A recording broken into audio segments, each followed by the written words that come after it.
को लेकर कल तमाम जिलों से हमने ज्ञापन दिए थे।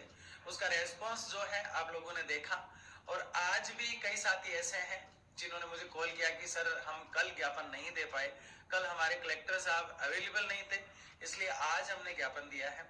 तो आपके सारे ज्ञापन की कॉपीज जो है मैंने लगभग कलेक्ट कर ली है, जो ग्रुप्स में आपने डाली है, और उनकी एक फाइल में तैयार कर रहा हूं, जो बहुत जल्द सचिवालय जो है वहां एक कॉपी उसकी और एक कॉपी सीएम साहब को पहुंचाने का प्रयास करूंगा। वैसे सारे ज्ञापन कलेक्टर के माध्यम से सीएम साहब को ही गए हैं, लेकिन इसी कॉपी को मैं फिर उनको देना चाहता हूं, और मैं बहुत जल्द इस तरह से संसाधन और सोर्सेज जुटाने का प्रयास कर रहा हूं, जिससे हम सीएम साहब से एक बार फेस टू फेस रूबरू होके एक अच्छी वार्ता हमारी हो सके।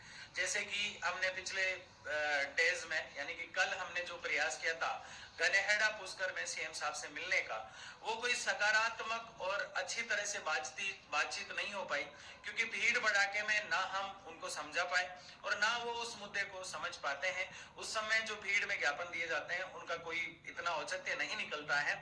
तो हम चाहते हैं कि एक पर्सनल जो है अच्छी तरह से एक मीटिंग हो, और उसके लिए मैं प्रयासरत हूँ। सही मौका मिलते ही बहुत जल्द मैं प्रयास करके सीएम साहब से मुलाकात करने का प्रयास करूंगा। इसके अलावा आप में से कई लोगों के ये सवाल होते हैं कि क्या आरएलएसजीसी बोर्ड बन जाएगा। आपने हमें ये कहा कि आप ज्ञापन दे दीजिए, हमने दे दिया, क्या इसका नोटिफिकेशन जारी हो जाएगा? तो सीएम साहब के दिमाग में, उनके माइंड में क्या मनसा है, ये तो वो खुद ही जानते हैं कि ये इस बोर्ड का नोटिफिकेशन जारी करना चाहते हैं या नहीं करना चाहते हैं। वो उनसे बेटर इस बात को कोई नहीं समझ सकता। तो उनके दिमाग में जो है उसकी माइंड रीड स्टडी तो कौन कर सकता है। बाकी मेरा जो प्रयास है शुरू से नोटिफिकेशन को लेकर रहा है, और मैं अंतिम क्षण तक मैं आपको कहता आया हूं कि मैं इसके लिए लड़ूंगा, और प्रयास जारी है इसके लिए।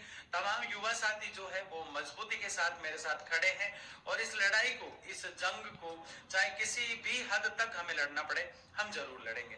आप लोगों की जो यूनिटी है वो मजबूत हुई, मुझे अच्छा लगा।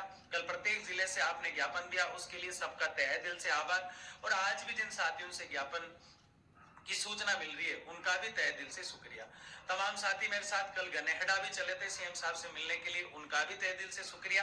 अलग अलग सांसदों और अलग अलग विधायकों के माध्यम से भी हम ज्ञापन का प्रोसेस जो है कर रहे हैं, काफी साथी विधायकों को भी ज्ञापन दे रहे हैं, उससे भी एक सकारात्मक रिजल्ट मिलेगा।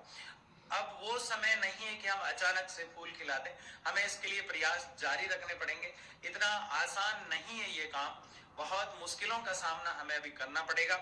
हो सकता है कि आने वाले समय में हमें सड़कों पे भी निकलना पड़े और ठंड के इस माहौल में धरनों से भी गुजरना पड़े, लेकिन हम शांतिपूर्वक तरीके से लोकतंत्र में अधिकार की आवाज को उठाते हुए आज जो हम प्रयास कर रहे हैं वो सिर्फ ये कर रहे हैं कि एक ज्ञापन के माध्यम से गांधी जी के पथ के आदर्शों पर चलकर हम सरकार से अपनी मांग मनवा ले। अगर फिर भी हमारी मांग नहीं मानी जाती है तो हम उग्र आंदोलन करने से भी बिल्कुल नहीं हिचकिचाएंगे, और उस समय आप सब साथ खड़े रहेंगे, मुझे ऐसा भरोसा है।